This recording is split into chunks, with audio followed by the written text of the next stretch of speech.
With talk of DC's Omniverse and this idea that they're going to have looser continuity, a lot of people are drawing comparisons to DCU, which was pretty much, came and went so fast you might have missed it.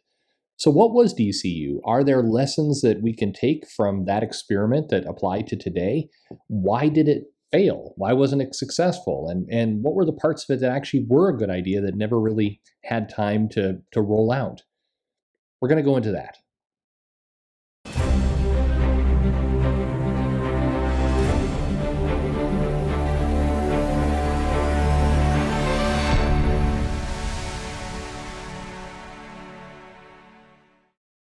Hey everybody, this is Perch. DCU was kind of a branding, a marketing imprint or initiative that DC Comics rolled out in 2015, immediately after the ill-fated and largely panned Convergence series.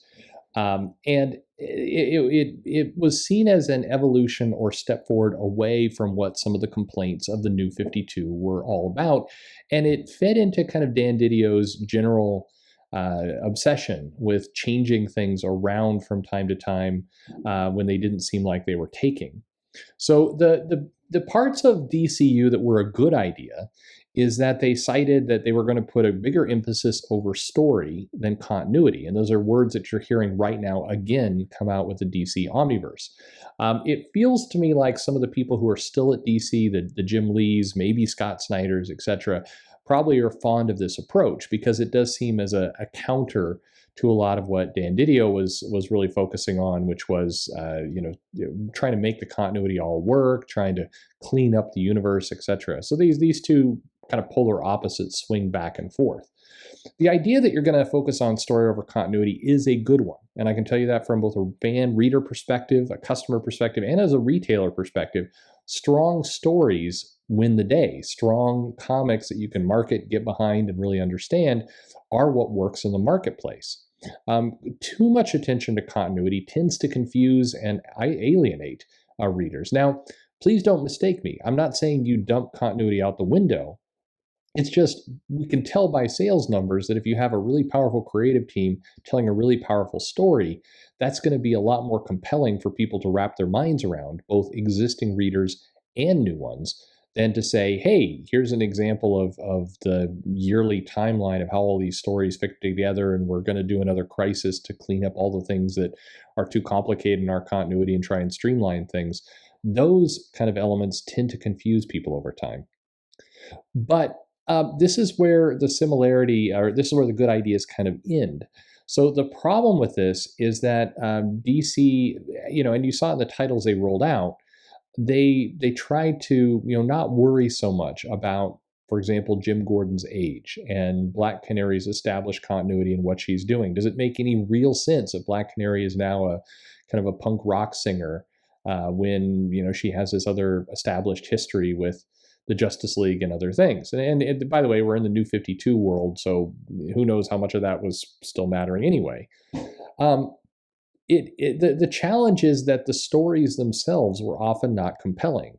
So many people look at DCU and they go into the diversity angle and kind of this idea that it's introducing new parts of characters, new dynamics.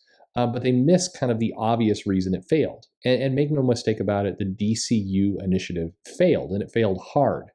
The sales coming out of Convergence for DCU dropped to below where they were, and in many cases, way below where they were with the New 52. There was a real kind of threat at that point that DC as a company was going to sink below Image.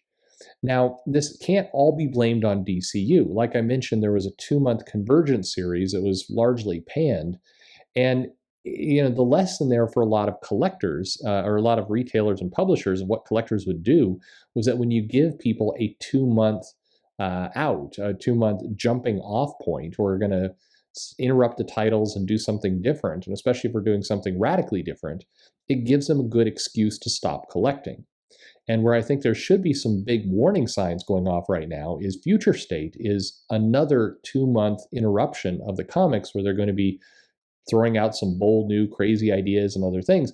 Those stories need to be really interesting and really compelling. In some cases, some of them look like they might be. In others, they don't. I think Batman is an interesting one because this idea that we're going to go to a more fascist type lockdown Gotham City that Batman has to work within, that's not necessarily a new idea. We've seen that play out. And so those comics, when they hit, may be exciting. They may feel like kind of tired has-been type concepts. And if this doesn't land, if the stories during Future State are not compelling, I think we will see again, another jumping off point for readers. And this is why when we look to March, it's so important that the titles that are there are ones that feel like, in many cases, classic, strong, powerful stories. That doesn't mean you go back to all white dudes in all the comics. No, it just means that the comic has to feel important. And that's where DCU kind of really missed it. But the biggest mystery to why DCU was not successful, you could tell by just looking at three of their core characters. So Superman lost his powers and became kind of a homeless bum, vagrant type character.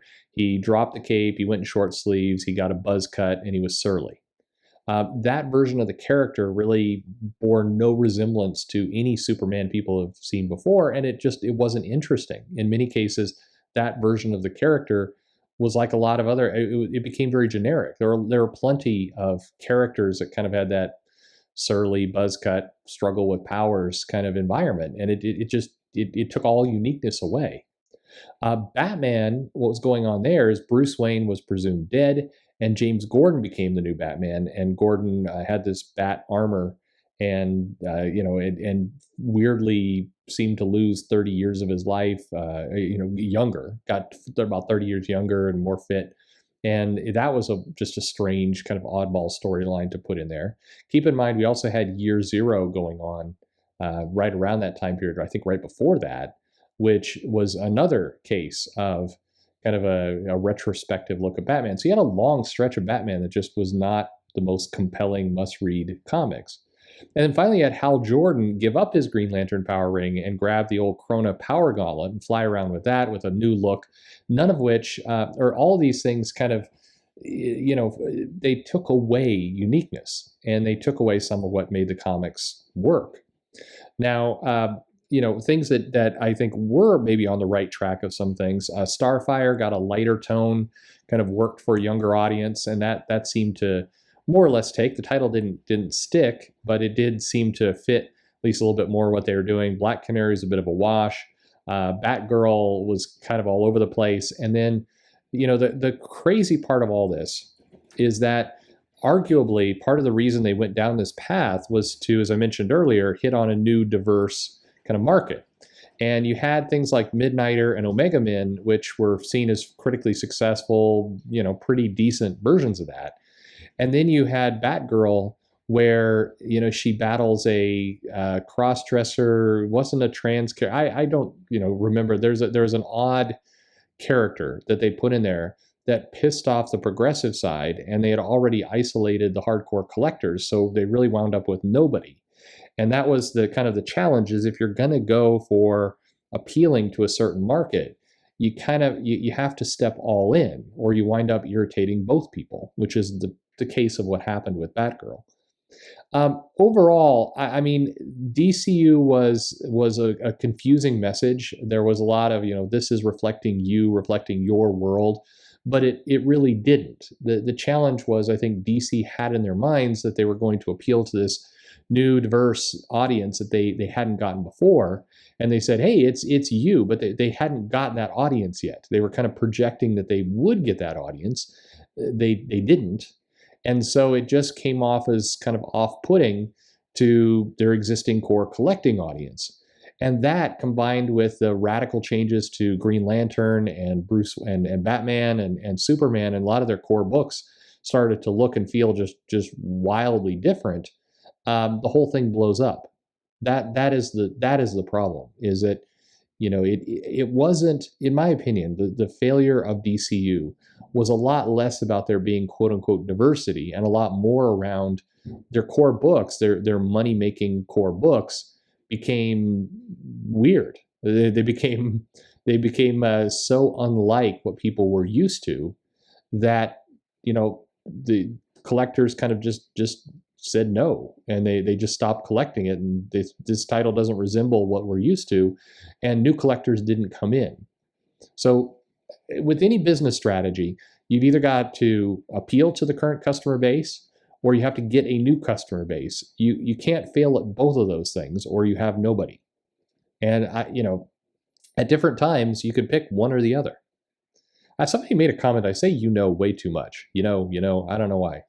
That's dawning on me now. I'm listening to myself talk. Great, I've got a new neurosis coming into all this. Anyway, that's what DCU is all about. It's about this kind of new marketing attempt and everything else that came with it. Is that what's going on with Future State and whatever else happens with the DC Omniverse or March? No, I don't think it's. I think that there are some similarities, but I think it is a different beast. The big warning thing, the big problem, I think, in all this is just the timing of how Convergence interrupted comics and then went into this next state is very similar to what's going on with Future State, and very easily could achieve the same result, i.e., it's a jumping off point and not a jumping on point. Future State is going to be won or lost by how compelling those books are, and March and the new DC is going to be won or lost by the power of the creative teams and the hook that these books have going for them. If they're not really, really strong, bad things are going to happen. Anyway, that's a bit of a lesson. Did you like DCU? Did you hate it? Do you even remember what it is we're talking about? Leave a comment below, like, subscribe, click the bell for notifications, but most importantly, thanks for listening.